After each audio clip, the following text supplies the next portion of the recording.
ආයුබෝවන්. අද මම ඉන්නේ ඉසුරුමුණිය පන්සල් භූමියේ. Today I am at Isurumuniya temple premises. මේ පන්සල පිහිටලා තියෙන්නේ අනුරාධපුරයේ තිසාවැව අසල. This temple is situated near the Tisavava in Anuradhapura. This is very famous for its carvings. මෙය එහි ඇති ගල් කැටයම් වලට ඉතා ප්‍රසිද්ධියක් උසුලනවා. This is very famous for its carvings. මේ කැටයම් අතරින් වඩාත්ම ප්‍රසිද්ධියක් දරන්නේ ඉසුරුමුණිය පෙම් යුවලයි. Among all these carvings, the most famous one is the Isuramuniya lovers, which you can see here now.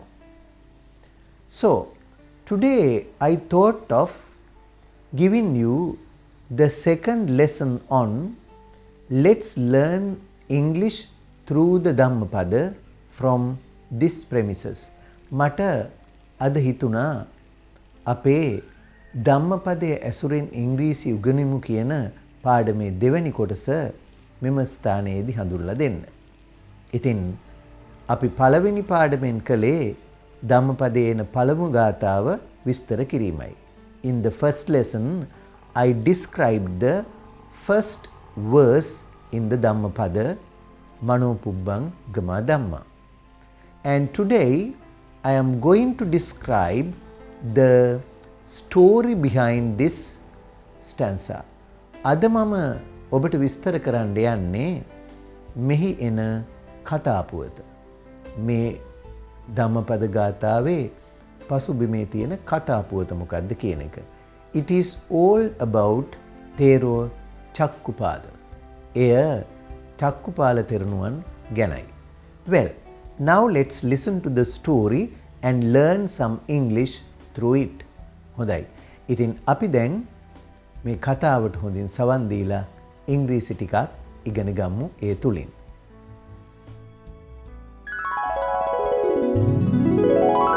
Now let's listen to the story of Thera Chakkupala. Chakkhupala තෙරණුවන්ගේ කතාවට දැන් අපි සවන් දෙමු. While residing at the Jetavana monastery in Savastri, the Buddha recited this verse with reference to Chakkupala, a blind Thera. Savattipura Jetavanarame වැඩවසන කල්හි බුදුන් වහන්සේ චක්කුපාල නම් වූ අන්ධ තෙරණුවන් වහන්සේ කෙනෙක් අරබයා මෙම ගාථාව දේශනා කරනු ලැබුවා. On one occasion, Thera Chakkupala came to pay homage to the Buddha at the Jetavana monastery. One night, while pacing up and down in meditation, the Thera accidentally stepped on some insects. In the morning, some bhikkhus visiting the Thera found the dead insect. They thought ill of the Thera and reported the matter to the Buddha. The Buddha asked them whether they have seen the Thera killing the insects. When they answered in the negative, the Buddha said, just as you had not seen him killing, so also he had seen those living insects.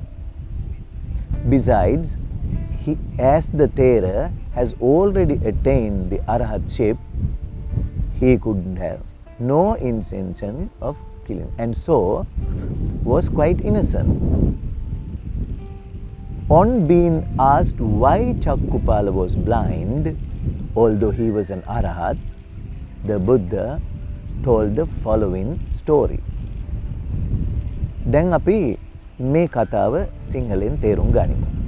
වරක් චක්කුපාල තෙරුන් වහන්සේ බුදුන් වහන්සේට ගරු බුහුමන් දැක්වීමට ජේතවනාරාමයට වඩිනවා. එක් රාත්‍රියක උන්වහන්සේ සක්මනේ යෙදෙමින් භාවනා කරමින් ඉන්නේදී මෙම චක්කුපාල වහන්සේ නොදැනුවත්කමින් කෘමීන් කීප දෙනෙක් පයට පෑගෙනවා. උදෑසන උන්වහන්සේ බැහැ දැකීමට එන භික්ෂූන් වහන්සේ කීප නමකට මිය ගොස් සිටින කෘමීන්ව දැකගත හැකි වෙනවා. මෙම තෙරුන් වහන්සේ ගැන වැරදියට හිතු උන්වහන්සේලා මේ ගැන බුදුන් වහන්සේට දන්වනවා. උන්වහන්සේ කෘමීන් මරණු තමන් වහන්සේලා දුටුවාදෙයි බුදුන් වහන්සේ විමසනවා. උන්වහන්සේලා නැත යනුවෙන් පිළිතුරු දුන් විට බුදුන් වහන්සේ මෙසේ වදාළා. උන්වහන්සේ කෘමීන් මරණු නුඹ වහන්සේලා නොදුටුවසේම උන්වහන්සේද ඒ කෘමීන් දැක තිබුණේ නැහැ. එරත් මෙම තෙරණුවන් දැනටමත් රහත් ඵලයට පත් වෙලා ඇති බැවින් උන්වහන්සේ තුල සතුන් මැරීමේ අදහසක් නැතුව මෙන්ම උන්වහන්සේ නිදොස්. රහත් බවට පත් වුණත් චක්කුපාල තෙරුන් වහන්සේ අන්ධ වුණේ ඇයිදයි අර තෙරුන් වහන්සේලා විමසනවා. බුදුන් වහන්සේ මෙන්න මේ සම්බන්ධව පහත දැක්වෙන කතාව දේශනා කරනවා.